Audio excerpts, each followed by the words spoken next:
pollution sonore sous-marine, on parle en fait de pollution anthropique. Quand on parle de pollution, c'est un ajout humain. Ce qui concerne la pollution sonore, on regroupe ça sous le terme d'anthropophonie. Donc c'est tous les sons liés aux activités humaines, donc ça peut être les chantiers éoliens, mais aussi les bruits de bateaux, les explosions militaires. La plus grosse pollution sonore, elle est liée vraiment au trafic maritime. Donc ça fait quand même plusieurs dizaines d'années qu'on essaye de créer des pales de bateaux, des hélices qui réduisent le phénomène de cavitation et donc qui réduisent la pollution sonore. En fait, il n'y a pas beaucoup pour l'instant de lois qui encadrent la production sonore dans le milieu marin. On essaye un peu de faire évoluer ça. Mais tout ce qui existe pour l'instant, c'est une loi, je crois, au niveau européen qui oblige maintenant à réaliser des études d'impact avant l'installation d'énergie marine renouvelable. Et en fait, dans le cadre de cette loi, il y a des études d'impact, mais il y a aussi des études de planification spatiale et temporelle. Donc par exemple, on va regarder si le site où on veut installer les éoliennes est un site de reproduction d'une certaine espèce. Dans ces cas-là, c'est problématique de réaliser des chantiers pendant la phase de reproduction.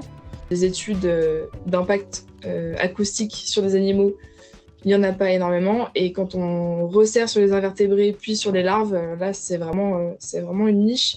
Et lorsque la larve choisit cet endroit pour se fixer, en fait, ça va intégrer beaucoup de paramètres différents, donc que ce soit la lumière, la température, le courant, ou bien même la qualité trophique du milieu. Et on s'est rendu compte que l'environnement acoustique, lui aussi, va jouer un rôle dans le choix en fait, du lieu de fixation. Donc on a des sons qui vont, on va dire, accélérer la fixation, qui vont être plutôt positifs sur la fixation, et à l'inverse, on va avoir des sons qui vont inhiber la fixation des espèces. Imaginons qu'une larve se fixe parce qu'elle entend un bruit de battage de pieux. On peut dire c'est génial, il va y avoir plein de larves qui vont se fixer à cet endroit, c'est positif. Mais en réalité, si le nuage larvaire qui passe à cet endroit-là n'était pas censé se fixer sur le chantier éolien, eh bien le nuage larvaire aurait continué son chemin et aurait colonisé un milieu qui était son milieu de préférence. Donc en fait, on va peut-être déplacer un site de fixation. Précisément sur les énergies éoliennes, il y a des dispositifs qui ont été inventés qui permettent de réduire la diffusion des sons dans l'eau. Par exemple, si on prend un battage de pieux, en fait, c'est un marteau hydraulique qui va taper le sol pour enfoncer un pieu dedans. En fait, il est possible de mettre des dispositifs autour du pieu afin que l'onde sonore ne se diffuse pas, ou enfin, se diffuse moins dans le milieu.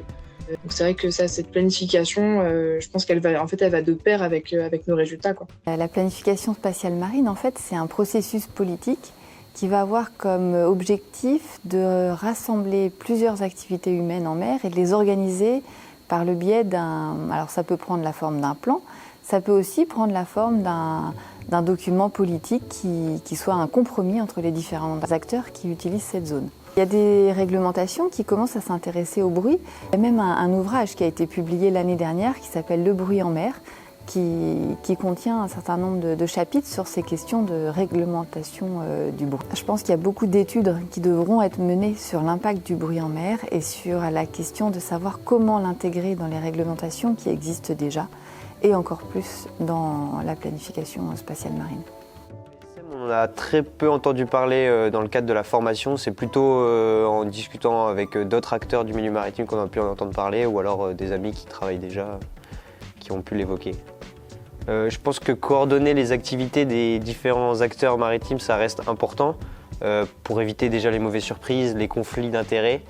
Et puis au niveau des missions qu'on va réaliser, ce sera surtout de l'hydrographie. Donc au niveau de la faune marine, il y aura un peu moins d'impact dans la mesure où on utilise des fréquences assez hautes et que ça gêne un peu moins les cétacés. Il y a quelques cétacés qui sont sensibles, mais dans la mesure du possible, je pense que on n'est pas forcément sur les zones où ils seront en majorité. Dans le cadre de mon futur professionnel, en général, on aura beaucoup de contraintes sur le temps qu'on a pour réaliser nos levées et sur les zones sur lesquelles on va les réaliser. Donc en général, je pense que la PSM sera un peu négligée, même si il y aura quand même du bon sens marin. Par exemple, sur la présence d'un pêcheur, on va lui signaler si on va réaliser des levées et si on va rester longtemps sur la zone.